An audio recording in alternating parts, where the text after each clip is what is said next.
un point d'eau joue en matière de conservation dans une aire protégée, il est très important. On a toujours dit qu'en matière de gestion ou de conservation d'une aire protégée, il y a deux facteurs limitants.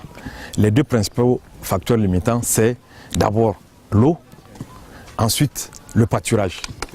L'eau pour la population faunique qui est là. Et avec ça, avec ces deux facteurs-là, vous pouvez jouer sur l'augmentation de l'effectif de la population animale, donc la population faunique.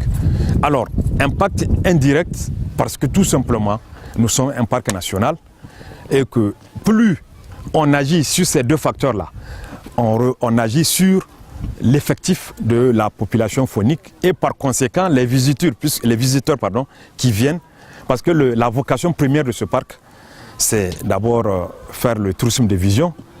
Il a des buts éducatifs, des buts récréatifs, des buts d'entrée, des devises. Et donc, une fois que les populations qui viennent, enfin les visiteurs qui viennent, ils voient les animaux, c'est que par conséquent, ils vont toujours revenir, il y aura toujours des retours, ils vont informer leurs parents, ils vont informer les amis, et ils vont revenir. Et les recettes que nous faisons, le parc national est sur le territoire de la commune de Tamou. Et depuis, je dirais pratiquement vers 2004 ou 2005, on a pris un arrêté de redistribution des revenus provenant de la gestion de ce parc-là à la commune de tutelle, enfin la commune du ressort de ce parc-là. Donc les 50% de toutes les recettes que nous faisons au niveau du parc sont automatiquement reversées à la commune de Tamou qui fait d'autres utilisations dans le cadre du développement local. Le projet de réhabilitation des points d'eau dans la réserve de biosphère du parc W du Niger va permettre de construire une structure de 150 mètres sur 75 afin de mobiliser environ 16 000 mètres cubes d'eau. Ainsi, le parc W sera doté d'une retenue d'eau supplémentaire dont l'objectif est de contribuer à l'augmentation de la population faunique de la réserve en tenant compte des possibilités de la zone. On a 20 km de bassin versant. Les 20 km là de bassin versant, si en période de crue exceptionnelle, c'est beaucoup. L'eau que draine le bassin versant jusqu'à cette toile. Donc ici, l'eau là ne peut pas contenir, c'est pour ça que vous avez vu, on a aménagé le passage de l'exutoire. Donc l'eau va toujours passer par l'exutoire. En période de haute eau, l'eau passe de l'exutoire et continue sur son trajet jusque dans la tapoire. L'assèchement climatique progressif depuis les années 70 a eu comme impact significatif de limiter les populations fauniques du parc régional de W à environ 1 à 2 animaux par kilomètre carré par la capacité de charge écologique des superficies utiles à la faune vers la fin de la saison sèche. La rareté d'animaux est surtout due à l'absence de l'eau pendant la saison sèche. C'est pourquoi le souci des conservateurs est d'avoir des points d'eau permanents. Ce que vous avez vu, c'est quand même ambitieux, c'est grand.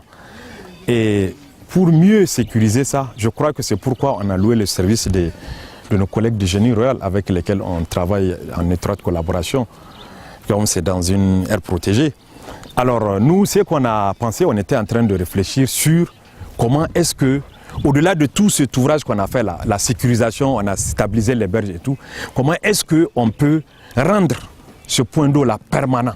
C'est-à-dire, une fois qu'il y a de l'eau, c'est fini. Pour les animaux.